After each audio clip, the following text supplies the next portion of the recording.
राजा मोर ध्वज के इस कथा के तीसरे अंक में आप लोगों का फिर से स्वागत है। नमस्कार, प्रणाम, राधे राधे, जय श्री श्याम। तो कथा को आगे बढ़ाते हुए तो जब राजा मोर ध्वज के पुत्र ताम्रध्वज ने कहा कि पिताश्री, वह पुत्र ही क्या जो कि पिता के काम ना आ सके। आपने सदैव ही अपने आए हुए अतिथियों के भरसक सम्मान किया है, उनको उनकी इच्छा के अनुरूप जो मांगा वो दिया है। तो आज इस नियम को कैसे टूट जाने देते हैं। आप एक राजा हैं, पिता बनकर कमज़ोर मत होइए। आप अपने वचन का मान रखिए और ब्राह्मण जी को जो वचन दिया है उनको पूर्ण कीजिए। मैं सिंह के सामने प्रस्तुत हूँ। तो इस पर भगवान श्री कृष्ण के साथ आए हुए अर्जुन कहते हैं कि हे राजन, सिंह बूढ़ा हो चुका है और यह स्वयं भक्षण मतलब मांस नहीं तोड़ सकता है, खा सकता है। इसलिए इसे आप स्वयं अपने पुत्र को आरे से चीर कर और इनके दाहिने भाग का मांस सिंह को प्रस्तुत करें, तभी मतलब कि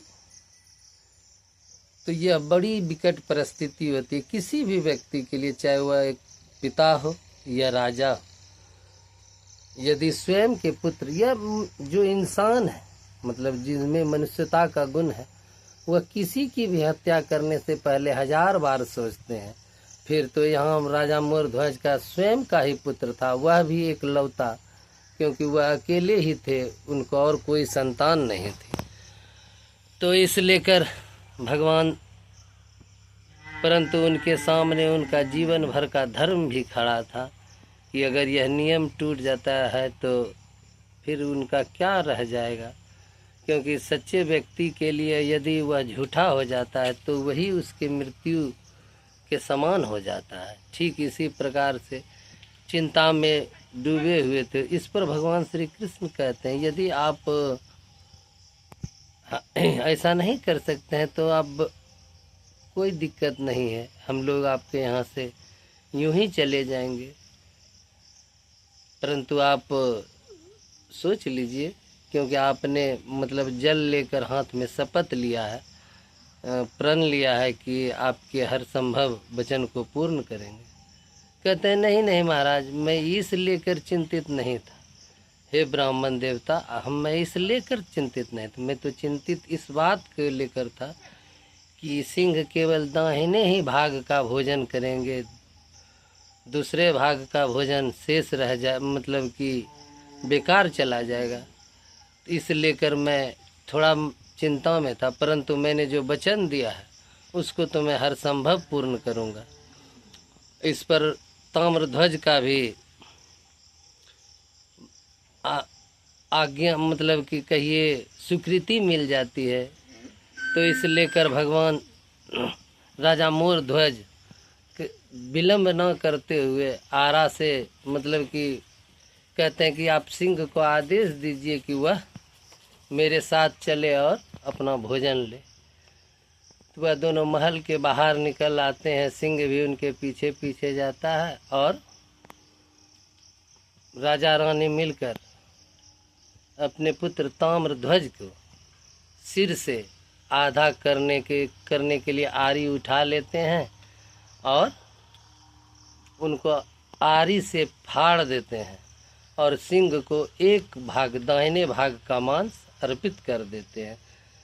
थोड़ा चिल्लाते हैं ताम्रध्वज, परंतु वह उनका मांस उनके आगे करके उसके बाद हाथ में सने हुए आरा को लेकर फिर दोनों ही ब्राह्मणों के पास उपस्थित होते हैं और कहते हैं कि हे प्रभु, हे ब्राह्मण देवता, हमने आपके सिंह का भोजन के सामने भोजन करा दिया, अब आप दोनों भी भोजन कर लें। महारानी उनके रोते बिलखते हुए महारानी उनके सामने भोग को प्रस्तुत करते हैं, भोजन को प्रस्तुत करते हैं। इतने में ही श्री कृष्ण भगवान के साथ आए हुए अर्जुन बोल पड़ते हैं, हे मधुसूदन, अब तो ये माया समेट दो। मुझे ज्ञात हो गया कि आपने जो कहा था कि इस संसार में वर्तमान में अभी केवल राजा मोरध्वज ही ऐसे हैं जो सर्वस्व दान करने का क्षमता रखते हैं, और शेष मैंने तो अहंकार बस, मेरे मन में अहंकार हो गया था कि मेरे भ्राता धर्मराज युधिष्ठिर ने कई करोड़ों स्वर्ण मुद्राएं दान किए, गौ दान किए, वगैरह वगैरह दान किए, परंतु राजा मोरध्वज के इतना दान कोई नहीं कर सकता। इसलिए हे प्रभु, अब आप अपनी माया समेट लो। इतना कहते ही भगवान श्री कृष्ण और अर्जुन अपने मूल रूप में वहीं खड़े हो जाते हैं, और भगवान धर्मराज भी स्वयं के रूप में खड़े हो जाते, उनके सामने आ जाते हैं और कहते हैं, हे मोरध्वज, तुमने ये आज ये मतलब कि संसार को बता दिया कि दान की सीमा कहाँ तक होती है, और हे मोर राजन, तुम अपने परीक्षा में उत्तीर्ण हुए। और इतने कहते ही ताम्रध्वज भी उधर से महल में प्रवेश करते हैं, उनके सामने खड़े हो जाते हैं, और तीनों मिलकर भगवान श्री कृष्ण को चरण वंदन करते हैं, क्योंकि वही उनके इष्ट थे, और कहते हैं कि हे राजन, मैं आपसे प्रसन्न हूँ, आप जो चाहे मुझसे मांग सकते हैं। कहता है, हे महाराज, मैं क्या मांगूँ आपसे, हे भगवान प्रभु, आप तो स्वयं अंतर्यामी हैं। मैं केवल इतना ही चाहता हूँ कि आप ऐसा आशीर्वाद दें कि आज के उपरांत किसी को भी इतनी कड़ी परीक्षा ना लें, और मैं क्या मांगूँ आपसे, आपने तो पहले ही मुझे सब कुछ दे रखा है। तो मित्रों, आज इस अंक में महाराज मोरध्वज की दानशीलता के बारे में मैंने आपको बताया, जो मैंने शास्त्रों में पढ़ा है, बड़े बूढ़ों से सुना है।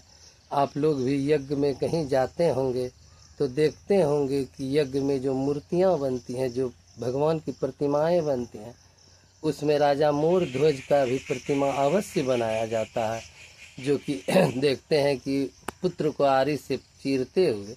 ऐसी ही कई कथाओं के लिए आप लोग हमारे चैनल को सब्सक्राइब कर सकते हैं, लाइक कर सकते हैं, और अपने सुझाव हमें भेज सकते हैं। आज के लिए इतना ही। नमस्कार, प्रणाम, राधे राधे।